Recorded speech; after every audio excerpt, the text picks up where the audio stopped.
Hola, nos encontramos en Metrópoli Abierta, en el Eurostars Barcelona Central y iniciamos en esta ocasión pues, un espacio de diálogo que se llama Hotel Metrópoli, los diálogos de Metrópoli en Eurostars Barcelona Central. Y vamos a hacer estos programas con Carlos Losada, el periodista de larga trayectoria, Carlos Losada, que se une con Metrópoli para hacer este espacio que será semanal. Y Carlos, pues ya hemos empezado. Ya hemos empezado, tenemos un invitado importante, ahora lo conoceréis dentro de unos instantes, y bueno, será un punto de encuentro para que el entrevistado, el protagonista, sea el invitado del programa, con unos periodistas, 3 o 4 periodistas, que harán lo que tiene que hacer un periodista, que es preguntar. Exacto. Y repreguntar para sacar un buen titular, una buena noticia. Pues aquí os dejamos y gracias a todos por vernos en los canales de Metrópoli Abierta. Bienvenidos a Hotel Metrópoli, los diálogos de Metrópoli Abierta desde el Hotel Eurostars Barcelona Central, situado en el centro de la Gran Barcelona, en la calle Aragón, amb Roger de Llúria. Los diálogos de Metrópoli nacen con una idea muy sencilla, pero cada vez más necesaria, que se llama escuchar, es decir, un espacio de conversación pausada, tranquila y de reflexión. Aquí no encontrarás prisas ni tampoco estridencias, no buscamos el titular rápido ni la respuesta fácil. Queremos entender, profundizar y dar tiempo a madurar las ideas. Por eso el invitado es el gran protagonista del Hotel Metrópolis. Los periodistas que me acompañan, y ahora os los presentaré, no están aquí para interrumpir, sino para preguntar con criterio, para afinar los matices y, si hace falta, para repreguntar, porque a veces en esa segunda pregunta es donde empieza o realmente quizás lo más interesante. Esto es un diálogo, un espacio para hablar con calma, para discrepar con respeto y para acercarnos un poco más a lo que hay detrás de la actualidad y de cada historia. Comenzamos pues con nuestro primer invitado del Hotel Metrópolis. Es el señor Ramon Raimiel, es el director del Servei Català del Trànsit. Buenas tardes.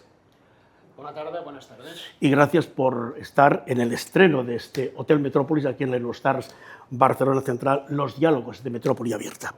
Bueno, enseguida paso a presentar a los compañeros analistas, periodistas que, en fin, le van a hacer preguntas más interesantes con lo que pueda aportar yo.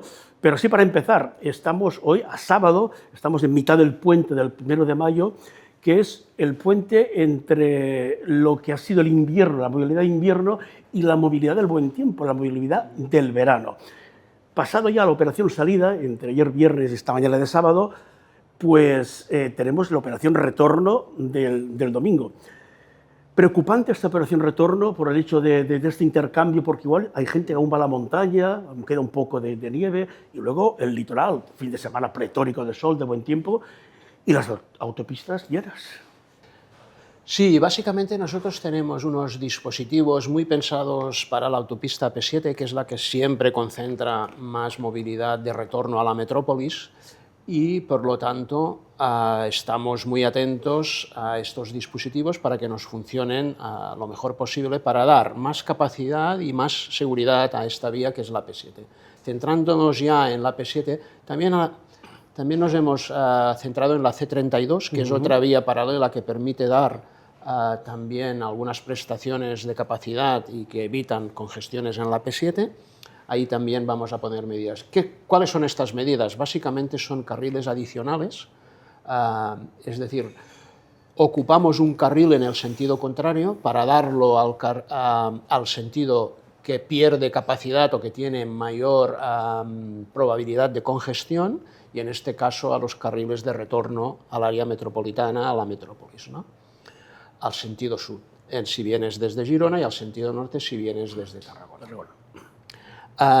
¿Dónde están estos carriles? Están desde Llinars o Sant Celoni, depende de lo que requiera la autopista, hasta Montornès del Vallès.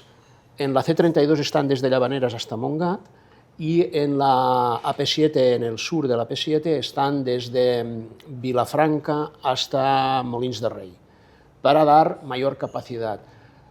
Las carreteras y una vía como la AP7 puede soportar hasta 5.200 vehículos hora, no al día. Nosotros medimos estas operaciones en vehículos cada hora.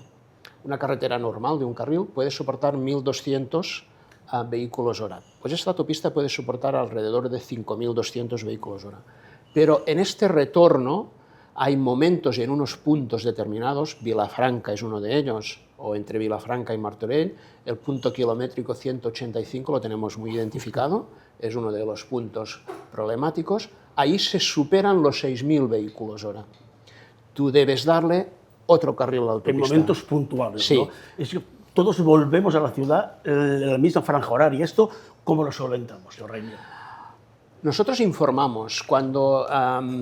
y es muy importante estar presente en los medios de comunicación, especialmente aquellos medios de comunicación que entran dentro del vehículo, es decir, la radio, por ejemplo, para poder ir informando de cuáles son los picos de intensidades y los picos de congestiones que pueden producirse y en qué puntos. Eso lo tenemos también estudiado y lo vamos proponiendo, que se eviten aquellos momentos de la tarde donde se puede congestionar la autopista, superar estos 6.000 vehículos hora y las horas en que puede pasar esta superación y por lo tanto entrar en congestión la autopista, tanto en el norte como en el sur. Y es importante informar para que se programen el retorno. Pero es evidente que por mucho que informes, la afluencia de vehículos en sí ya de por sí, superas estas capacidades. El carril adicional nos sirve para dar hasta entre 700 y 1.000 vehículos hora más de capacidad. Por lo tanto, reduces en cierta manera la congestión, mitigas la congestión y especialmente la durada, pero no la congestión en sí, que se acaba produciendo por un fenómeno propio del tráfico. Claro. Y a veces el carril adicional se utiliza poco también. Esto ya sería otro debate, pero... Esto no estaría de acuerdo en ello porque es ya muy conocido el carril adicional. Sí, estos carriles adicionales, y hemos tenido algunas sorpresas que la gente nos pregunta por el carril adicional, nos pide a ver cuándo vas a poner el carril adicional. Por lo tanto, son carriles conocidos y utilizados. Otra cosa sería cuando iniciamos algún tipo de propuesta de carril adicional en otros lugares, que sí, que hay un tiempo de acomodación y que el conductor debe acostumbrarse al carril. Muy bien, pues doy paso ya a los analistas que me ayudarán y harán, bueno, pues preguntas, como decía yo, más interesantes que las que acabo de hacer ahora. Iva Anguera, buenas tardes, Iva. Buenas tardes. Ella es la delegada de la agencia Colpisa en Cataluña.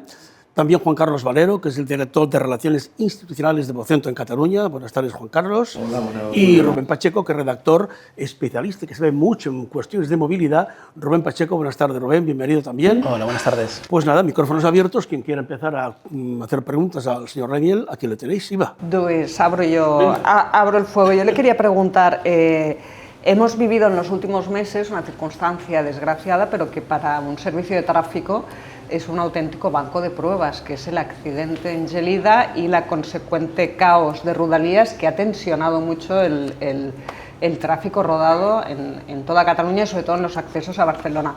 ¿Se ha hecho balance ya de qué ha supuesto esa crisis de Rodalies en términos de tráfico de vehículos? De la experiencia, bueno, efectivamente, fue un suceso muy traumático para el tráfico, porque cortar una autopista como la P7, que es un nervio conductor imprescindible de movilidad, tanto movilidad particular como movilidad económica, léase camiones, o otro tipo de movilidades como pueden ser furgonetas, comercial, ¿no? Eso supone un problema muy importante para la movilidad del país, ¿no? ¿Qué pasó? Que ahí nosotros pusimos en marcha todas las estrategias de tráfico y el aprendizaje que viene de aquí. Pudimos poner en práctica todas las estrategias de tráfico que tiene una autoridad de tráfico, que es, primero, comunicar. Comunicar es muy importante. Comunicar no solo a través de los medios, sino comunicar también en carretera. Poner mucha señalización, comunicar abundantemente los sectores más directamente afectados, como podría ser el sector del transporte, etcétera, para darle información, estar permanentemente informado de cuál era la situación y darle alternativas. Y ahí propusimos ya de inmediato unas 3 vías alternativas, 3 corredores de movilidad para suplir la capacidad de la P7 que habíamos perdido, que eran C32, eran Nacional 340 por el centro, por el Urdal, y la A2 hasta Igualada y bajar por la C15 hasta Vilafranca. Lo que pretendíamos era que Vilafranca fuera el conector de los 3 corredores de movilidad que podían, en cierta manera, suplir el efecto de la T7. ¿La gente se resiste a dar vuelta? Sí, lo que vimos, sí, pero lo que vimos fue que la estrategia funcionó. La C32, el gobierno decidió levantar el peaje y la estrategia funcionó. La C32 pasó a transportar un volumen de vehículos muy superior a lo habitual. En términos generales, durante todo aquel periodo, se superó la capacidad de la carretera en un 100% de vehículos y en el caso de los camiones en un 200%. Es decir, fue una alternativa muy clara. Pudimos tener una alternativa de lo que se llama en materia de tráfico balanceo de tráfico muy clara. Y lo que comentabas, que sí realmente era interesante para los conductores alguna otra alternativa, la alternativa interior que decíamos nosotros, hasta que el tiempo de demora no superaba un tiempo de demora excesivo, sí que era interesante. Pero hubo 2 situaciones en la autopista AP7. La primera situación, que duró al inicio del problema y al final del problema, era la autopista completamente cortada. Pero en medio de este periodo que estuvo cortada, hubo un periodo que recuperamos un carril. La obligación principal también de la autoridad de tráfico, conjuntamente con el titular de la carretera, es recuperar la infraestructura tanto como puedas y la capacidad que puedas. Y estuvimos un par o 3 de días con un carril. Aquí, y nosotros pudimos comprobar, y lo comentamos al titular de la carretera, será peor tener un carril que no tener ningún carril, porque vamos a generar el efecto embudo y vamos a congestionar la carretera. Y así fue. Y ahí pudimos ver que el tiempo de demora, cuando se superaban los 35 minutos, se podía tomar la ruta que nosotros dábamos como balanceo de tráfico interior. Sí. Valero. Sí, a mí me gustaría abordar... Sí, me gustaría abordar el concepto de seguridad muy relacionado con el tráfico, naturalmente, porque es precisamente uno de los... bueno, la victimización, la mortalidad en Cataluña y en el resto de España, precisamente la generan los accidentes de tráfico, no los accidentes de avión. Bien, en el concepto de seguridad, el hecho de haber liberalizado las vías de gran capacidad ha provocado que sea un paraíso nuestro país para los camioneros que lo cruzan hacia el norte de Europa y hacia el sur también, ¿no? De modo que la AP7, por ejemplo, se ha convertido en una gincana de camioneros. Esto afecta a la seguridad, los índices de seguridad se han disparado en este caso, pero luego también le quiero preguntar sobre seguridad del pavimento, porque los catalanes hemos comprobado cómo se ha deteriorado bastante el estado del pavimento, ya que desde hace 5 años pues no hay una empresa que recauda y va haciendo el mantenimiento. ¿Es usted partidario de algún tipo de pago por uso? No las barreras, algún tipo de viñeta, alguna cosa que sirva para recaudar dinero, para inmediatamente poder mejorar el pavimento y a la vez que los camioneros europeos pues no lo tengan tan yupi. Muchas preguntas. Sí, muchas preguntas en una. Preguntas en una. Bueno, dos. Aquí hay materia. Efectivamente, nuestro principal, la esencia del Servei Català de Trànsit y de cualquier autoridad de tráfico europea es la reducción de siniestralidad, siempre. O sea, esto es lo principal, lo primero ante todo.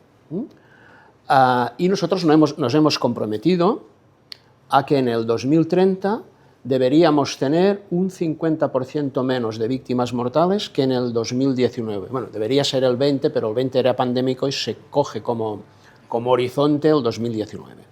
Eso es vinculante para todas las autoridades europeas. Nosotros también participamos de este objetivo. Reducir a la mitad los accidentes, las víctimas mortales, que teníamos en el 2019. Eso lo estamos consiguiendo. El año pasado, en el 2024, estuvimos un 22% por debajo de estas víctimas mortales y el año pasado estuvimos un 19% por debajo. Es decir, quedamos un poco por debajo del objetivo general, pero estuvimos casi en el objetivo general, teniendo a principios del año anterior una siniestralidad muy elevada. Conseguimos dominar la siniestralidad y acabar el año con unas cifras aceptables respecto a los objetivos. Siempre decimos también otra cosa a las autoridades de tráfico, y si no la dijéramos no cumpliríamos nuestro objetivo, que es, mientras haya una víctima mortal, para nosotros esto no nos vale ni es suficiente. Nunca nos puede valer lo que hacemos si hay víctimas mortales, especialmente, o heridos graves en materia de tráfico. Eso no quiere decir que la evaluación que hagamos es positiva en el sentido de que vamos en la dirección correcta. Dicho esto, la autopista P7 ha ayudado a esta disminución de tráfico, a esta disminución de siniestros en el conjunto de la red vial catalana. Ha ayudado. La autopista P7 es una autopista segura. Eso puede resultar chocante, pero eso se valora con un parámetro que se llama índice de peligrosidad y lo evaluamos con el RAC cada año. Cada año con el RAC hacemos una evaluación de la red vial principal de Cataluña, 5.000 kilómetros, entre ellos los 344 kilómetros de la autopista P7. Y la autopista P7 no sale con índices de peligrosidad elevados en general. Estamos hablando de un índice de peligrosidad de 4,5, cuando una carretera convencional, como podría ser la Nacional 2 o la Nacional 340, pueden tener índices de peligrosidad de 15, 20 y 25. Son unos índices. ¿Y por qué pasa esto? Porque en la autopista no se dan los choques frontales, que son los más lesivos y los más letales. Por lo tanto, siempre una autopista te ayuda a bajar la siniestralidad porque el índice de peligrosidad que incorpora es muy bajo. Lo que hacemos nosotros es mirar aquellas vías que se relacionan con la P7 a ver si han crecido o han disminuido en cuanto a siniestralidad. Es decir, para saber aún más si la autopista P7 está ayudando a aquellas vías con las que se relacione más directamente.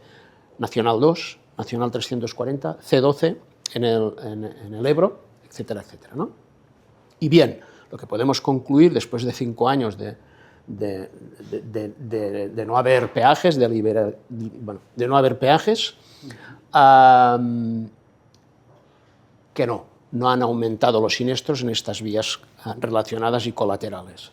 Al contrario, continuamos disminuyendo los siniestros, víctimas mortales y heridos graves. El mantenimiento.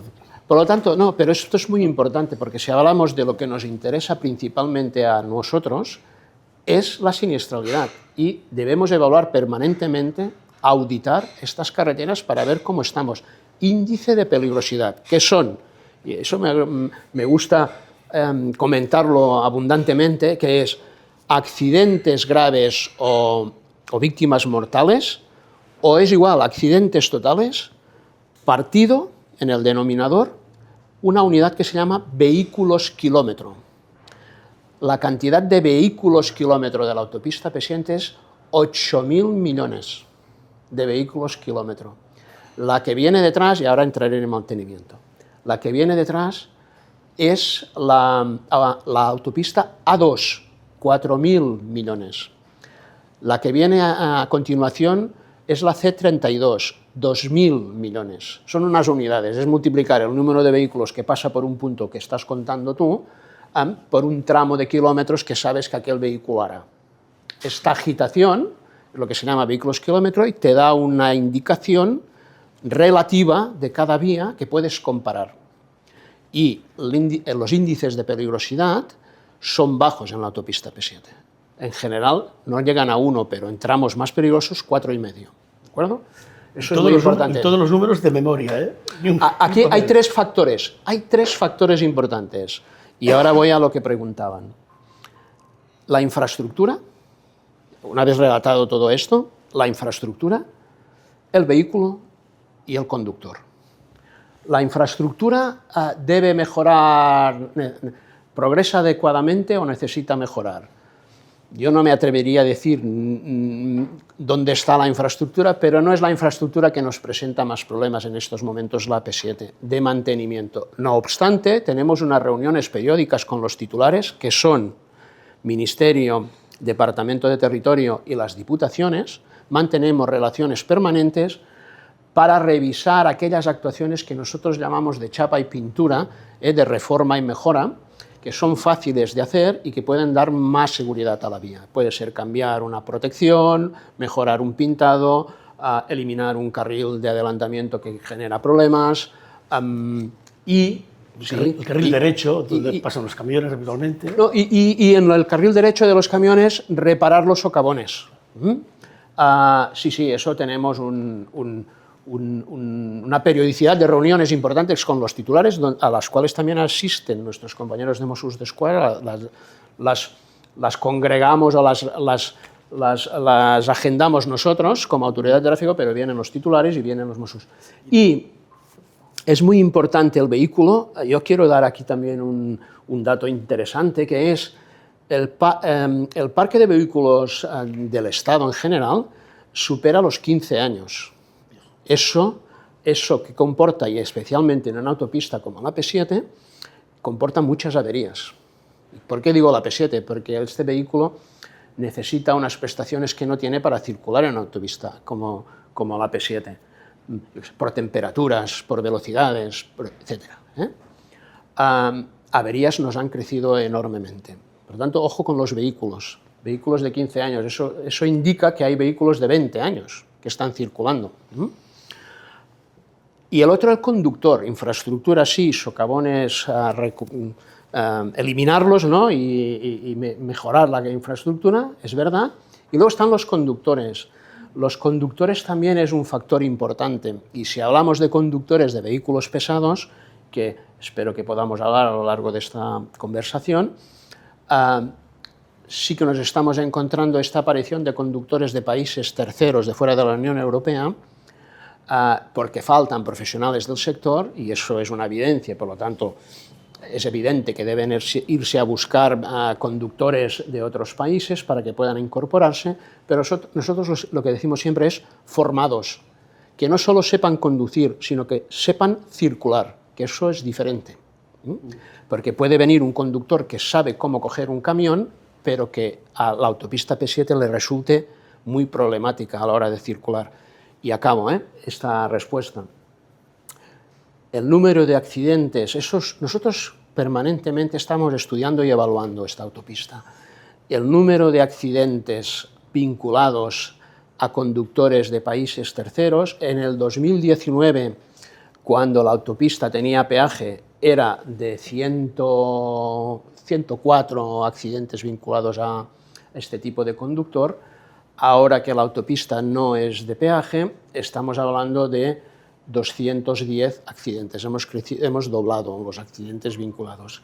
Ahí lo que nosotros estamos apostando es más formación, como mínimo para los que se contratan desde Cataluña, darles más formación. Y con eso hemos llegado a acuerdos con el sector tanto de transporte de viajeros como de transporte de mercancías para poder formarlos cuando se incorporan a nuestro mercado de trabajo. Muy bien, Rubén, tu turno. Yo quería hablar un poco de los accesos a la ciudad, que al final es una preocupación muy general, sobre todo en horas punta aquí a Barcelona.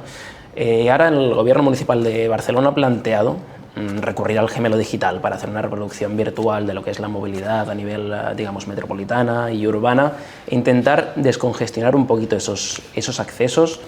Yo en ese sentido quería preguntarle si le parece una buena medida o una medida complementaria a aquello que se hace desde Transit para esas vías que dan acceso a la ciudad. Y luego quiero recuperarle una propuesta que de hecho fue suya hace unos pocos años, relacionada con las motos y los carriles bus-vao de acceso a Barcelona.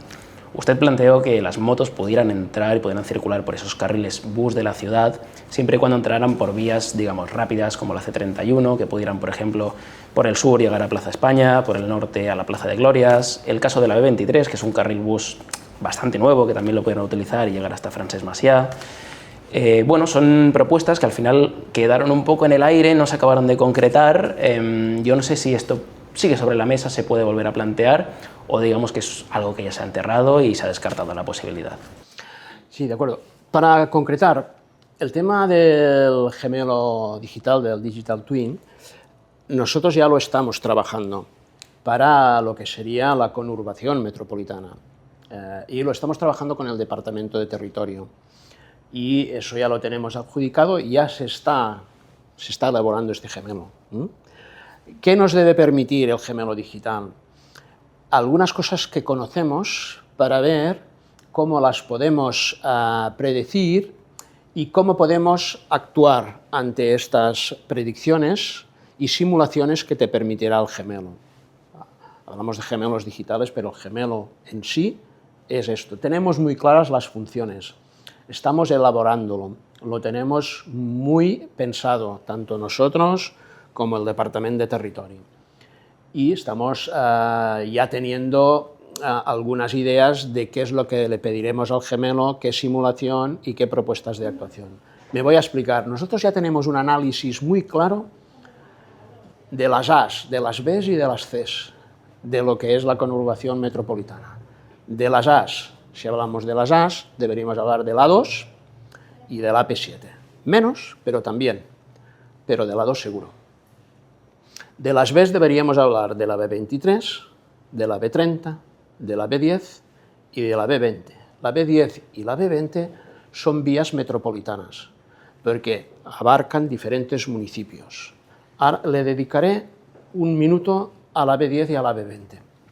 Nosotros estas, y luego están las Cs, la C32, la C16, la C58, la C31 y también en el sur la C31, ¿de acuerdo? Tenemos los corredores del sur, tenemos la relación de C31 y C32 estudiadísima. Tenemos el corredor del norte, la C31, y cómo se vincula a la B10, la C31, estudiadísimo. Ahí es un punto de siniestralidad importante, ahí debemos actuar, es un punto de siniestralidad importante. Tenemos muy estudiado el corredor que sería norte, me he dejado la C33, el corredor norte, que sería la C33, C17, que es en estos momentos no se le está dando no se le está dando importancia, y es muy importante la C17 porque nos puede dar prestaciones interesantes. También la tenemos estudiada. Esta pareja C33-C17 la tenemos muy estudiada. Y la C58, ¿no?, que es el corredor del Vallès. Y luego está el corredor del Llobregat, A2, B23. ¿De acuerdo? Ahí, ¿qué hemos estudiado? Hemos estudiado, aquí no es un índice de peligrosidad, índice, la P sería de problemas, índice de problemas, que serían congestiones vinculadas a circulación, congestiones vinculadas a averías, congestiones vinculadas a accidentes. Dividido también por los vehículos kilómetro, y eso te da un índice. Y eso hemos estudiado por estos corredores que he dicho, eso te da un índice. Hemos estudiado también otro fenómeno que se llama la saturación, que es decir, problemas dividido por kilómetros. A ver, cuántas incidencias, problemas tienes por kilómetro, no por vehículos kilómetro. Y luego también hemos estudiado por vehículos, por vehículos. Bien, aquí nos ha dado diferentes conclusiones. Algunas son, y no entraré en detalle, ¿no?, algunas son infraestructurales y otras que se llaman dinámicas. ¿Y qué está diciendo el director de tránsito cuando habla de soluciones dinámicas? Capacidades plásticas que tú das a la vía, velocidades, ya tenemos experiencias en velocidades variables, y, como muy bien decías, limitaciones o permisos para un tipo de vehículos. Eso sería, en general, lo dinámico. O, otra cosa muy interesante, medidas de RAM metering. RAM metering eso es un criterio americano muy estudiado. Hay un vademecum en tráfico que es el Manual de Capacidad de Carreteras, que es americano, y que todos los ingenieros de tráfico es su vademecum, y que te habla del RAM metering. El RAM metering es permitir la entrada o permitir el goteo de coches que entran en una vía. El goteo. Y esos son relámpagos semafóricos que te van interrumpiendo la entrada de coches para que tú puedas gestionar mejor la densidad del tronco de aquella vía, ¿no? Bueno, pues todo eso, esta estrategia dinámica, este conocimiento de los índices de problemas, de la saturación, es decir, accidentes por kilómetro, y de los vehículos hora que sabemos y conocemos que están entrando en la conurbación metropolitana. Yo no hablaría de Barcelona, yo aquí estoy hablando de la región metropolitana, porque esto afecta a diferentes municipios del ámbito metropolitano. Y el tráfico interurbano es competencia del Servei Català de Trànsit y nos hemos puesto de acuerdo también con el Departamento de Territorio y con el Ministerio, que son básicamente los titulares de estas carreteras. Esos tres estamentos son los que trabajaremos con el Merizo Digital, con el gemelo digital o con el Digital Twin, llámale como quieras. Y voy a poner un ejemplo para que se entienda. Cuando tú miras la B23 y la 2 cada mañana, cómo están entrando por el corredor del Llobregat, tenemos muy claro que el corredor presenta una saturación considerable, ¿no?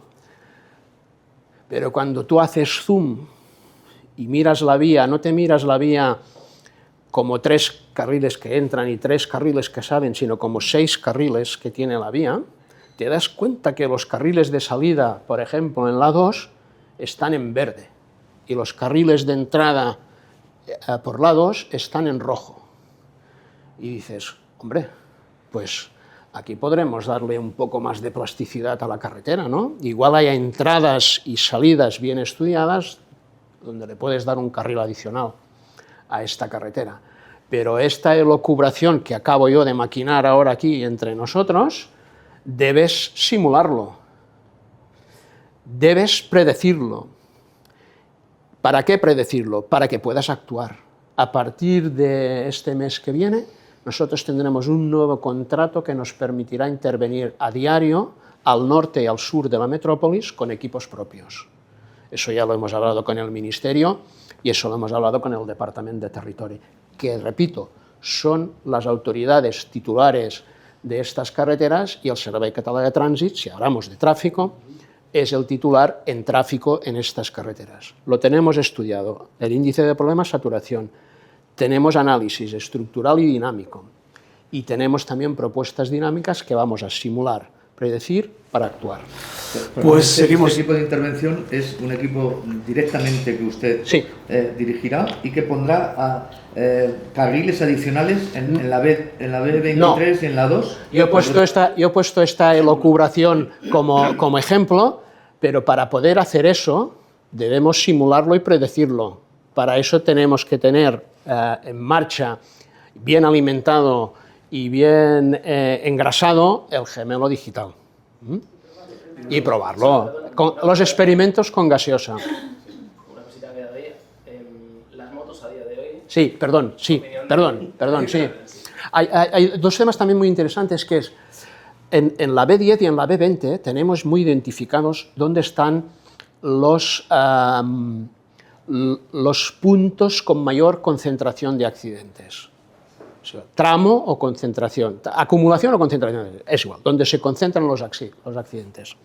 Uno es C31 cuando enlaza con la B10 en Sant Adrià, ahí tenemos una concentración de accidentes. Ahora voy a las motos, ahí tenemos una concentración de accidentes. Otro es en Santa Coloma de Gramenet, cuando la B20 se junta en el nus de la Trinitat.